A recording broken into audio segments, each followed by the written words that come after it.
Hello అండి, ఎలా ఉన్నారు? నేను మీకు ఈరోజు స్వీట్ పొటాటోతో పులుసు చేసి చూపిస్తానండి.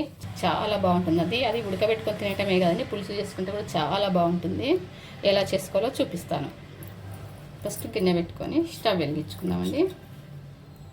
ఇందులో ఫస్ట్ ఆయిల్ వేసుకున్నామండి. చాలా సింపుల్ అండి, చాలా సింపుల్గా చేసుకోవచ్చు. ఇందులో కొంచెం ఆయిల్ ఎక్కువే పడుతుందండి. ఏదైనా ఆయిల్ ఎక్కువ ఉంటేనే బాగుంటుందండి. కొన్ని ఆవాలు వేసుకున్నాము. చాలామంది జీలకర్ర మాత్రమే చూపిస్తారండి, ఆవాలు చూపించరు. కానీ చిన్న ఆవాలు వేసుకోవాలండి, బాగుంటుంది. చిన్న ఆవాలు వేస్తేనే బాగుంటుంది. తరిగి పెట్టుకున్న ఉల్లిపాయ,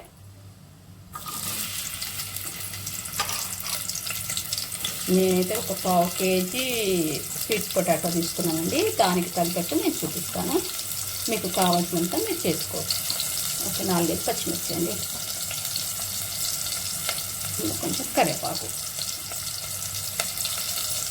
ఇప్పుడు ఉల్లిగడ్డలు వేగిపోయాయండి. ఇందులో కొంచెం పసుపు వేసుకున్నాము. అట్లనే కొంచెం అల్లం ఎల్లిగడ్డ పేస్ట్ వేసుకున్నామండి. అప్పటికప్పుడు నూరి వేసుకుంటే చాలా బాగుంటుందండి. ఈ కొనుక్కొచ్చినవి మాత్రం అస్సలు వాడకండి, అస్సలు బాగుండవు అవి. ఒకసారి కలుపుకుందాం. మనం అప్పటికప్పుడు దేంట్లో అయినా అప్పటికప్పుడు నూరు వేసుకుంటే చాలా బాగుంటుంది అండి. ఆ ఫ్లేవరే బాగుంటుందండి.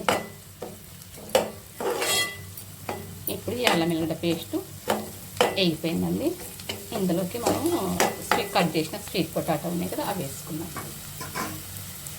ఇంకా నేను ముందుగానే మంచిగా కడిగి వాష్ చేసి మంచిగా నీట్గా వాష్ చేసి కడిగి పెట్టుకున్నానండి. అవి ఇందులో వేసేసుకున్నాం. ఈ స్వీట్ పొటాటో ఈ కర్రీ అంటే మా పిల్లలకు చాలా ఇష్టం అండి. ఇది చాలా బాగుంటుంది. మా పాప హాస్టల్లో ఉంటుందండి. హాస్టల్ పోయాక కదా చేయించుకుంటుందండి, చేయించుకొని తీసుకెళ్తుంది. మీరు కూడా ఒకసారి ట్రై చేసి చూడండి, చాలా బాగుంటుందండి. అలా తినని వాళ్ళు ఉంటారు కదా, ఇలా పెట్టి కర్రీ చేసుకుంటుంటే రైస్లో చాలా బాగుంటుంది. ఇది తొందరనే కుక్ అవుతుందండి. మనం అలా ఉడకబెట్టుకుంటే కుక్కర్లో ఉడకబెడతాం కదా, అవసరం లేదండి. ఇలా పులుసులో కొంచెం నూనెలో ఒక 2 నిమిషాలు ఇలా వదిలేసేయండి. ఓకేనండి, ఇప్పుడు అవి కొంచెం ఉడికిపోయాయి. ఇందులో మనం దీనికి తగ్గట్టు కొంచెం చింతపులుసు పోసుకుందామండి. ఈ పులుసు అనేది మన పులుపుని పట్టండి. ఇది కొంచెం పలసగా చేసుకుంటేనేమో దీన్ని పులుసు కూర అనొచ్చండి.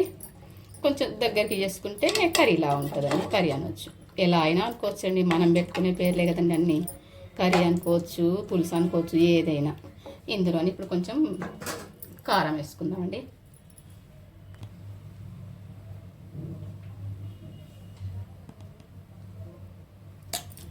ఇప్పుడే సాల్ట్ అండి,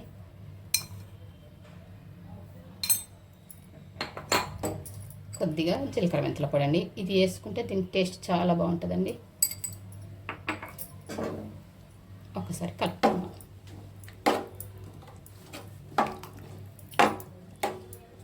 ఇది మొత్తం ఉడికి కొంచెం దగ్గరికి అవుతుందండి. దగ్గరికి అయినాక బాగుంటుంది. ఓకేనండి, ఇప్పుడు ఇందులో కొంచెం బెల్లం వేసుకుందామండి. ఏ పులుసు కూర చేసుకున్నా కానీ అందులో బెల్లం వేసుకుంటే ఆ టేస్టే వేరుంటుందండి. చక్కెర బాగుండదండి, బెల్లం వేస్తేనే బాగుంటుంది. ఇందులోనే కొంచెం కొబ్బరి పొడి. ఇందులో వెండు కొబ్బరి వేసుకోవాలండి, పచ్చి కొబ్బరి బాగుండదండి. ఇలా అంటే అది ఇంత మెత్తగా మిక్సీ కాదు కదండి, ఎండు కొబ్బరి వేసుకుంటేనే బాగుంటుంది ఇలా. ఇప్పుడు ఒక 5 నిమిషాలండి, ఒక 2 నిమిషాలు అలా మూత పెట్టి ఉడికిద్దామండి. మూత పెట్టేస్తాం. ఇప్పుడు ఒకసారి మూత తీసి చూసుకుందామండి. ఒకసారి మూత తీసి చూద్దాము. ఆల్మోస్ట్ మొత్తం అయిపోయిందండి, మొత్తం మంచిగా కుక్ అయిపోయిందండి. ఇలా ఉడిపోయింది. ఇట్లా దగ్గరికి కావాలండి, ఇలా దగ్గరికి అయితే పులుసు పర్ఫెక్ట్గా వస్తుందండి. ఇందులో లాస్ట్ కొత్తిమీర వేసుకుందామండి. సన్నగా తరిపెట్టుకున్నాండి కొత్తిమీర వేసుకుందాం.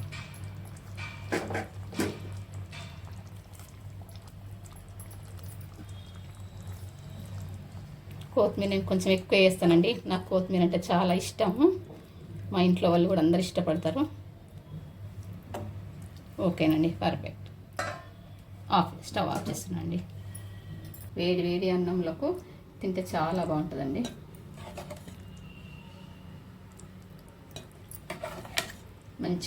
మంచిగా ఉడికిపోయినాయండి.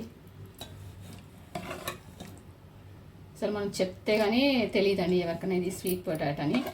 అందరూ ఆలు అనుకుంటారండి. ట్రై చేసి చూడండి, ఎలా వచ్చిందో చెప్పండి నాకు. ఓకేనండి.